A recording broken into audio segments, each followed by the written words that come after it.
ನೋಡಿ, ಹಿಂದೂ ಧರ್ಮದ ಪರವಾಗಿ ಪ್ರಬಲವಾಗಿ ದನಿ ಎತ್ತಾ ಇದ್ದಂಥ ಸ್ವಾಮೀಜಿ ಅವರು ಬೆಳೀತಿದ್ದಂಥ ರೀತಿ ಇದೆ, ಅದು ಅಚ್ಚರಿ ಹುಟ್ಟಿಸಿತ್ತು. ಸ್ವಾಮೀಜಿ ತುಂಬ ಎತ್ತರಕ್ಕೆ ಬೆಳೀತಾ ಇದ್ದಾರೆ ಅಂತ. ಆದರೆ ಅಂಥ ವಚನಾನಂದ ಸ್ವಾಮೀಜಿ ಈಗ ಸಂಕಷ್ಟಕ್ಕೆ ಸಿಕ್ಕಿಕೊಂಡಿದ್ದಾರೆ.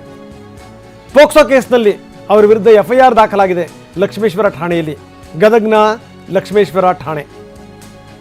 ಬಾಲಕನ ತಾಯಿ ದೂರು ಕೊಟ್ಟಿದ್ದರು, ಅದರ ಮೇಲೆ ಕೇಸ್ ಆಯಿತು.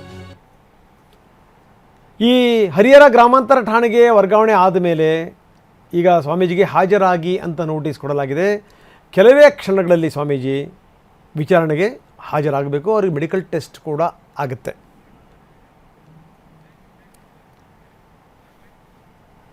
ನೋಡಿ, ಹಿಂದೂ ಧರ್ಮದ ಪರವಾಗಿ ಪ್ರಬಲವಾಗಿ ದನಿ ಎತ್ತಾ ಇದ್ದಂಥ ಸ್ವಾಮೀಜಿ ಅವರು ಬೆಳೀತಿದ್ದಂಥ ರೀತಿ ಇದೆ, ಅದು ಅಚ್ಚರಿ ಹುಟ್ಟಿಸಿತ್ತು. ಸ್ವಾಮೀಜಿ ತುಂಬ ಎತ್ತರಕ್ಕೆ ಬೆಳೀತಾ ಇದ್ದಾರೆ ಅಂತ.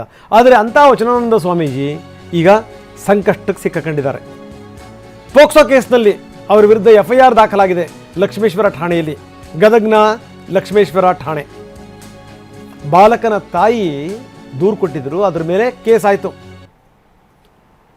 ಈ ಹರಿಹರ ಗ್ರಾಮಾಂತರ ಠಾಣೆಗೆ ವರ್ಗಾವಣೆ ಆದ ಮೇಲೆ ಈಗ ಸ್ವಾಮೀಜಿಗೆ ಹಾಜರಾಗಿ ಅಂತ ನೋಟಿಸ್ ಕೊಡಲಾಗಿದೆ. ಕೆಲವೇ ಕ್ಷಣಗಳಲ್ಲಿ ಸ್ವಾಮೀಜಿ ವಿಚಾರಣೆಗೆ ಹಾಜರಾಗಬೇಕು. ಅವ್ರಿಗೆ ಮೆಡಿಕಲ್ ಟೆಸ್ಟ್ ಕೂಡ ಆಗುತ್ತೆ.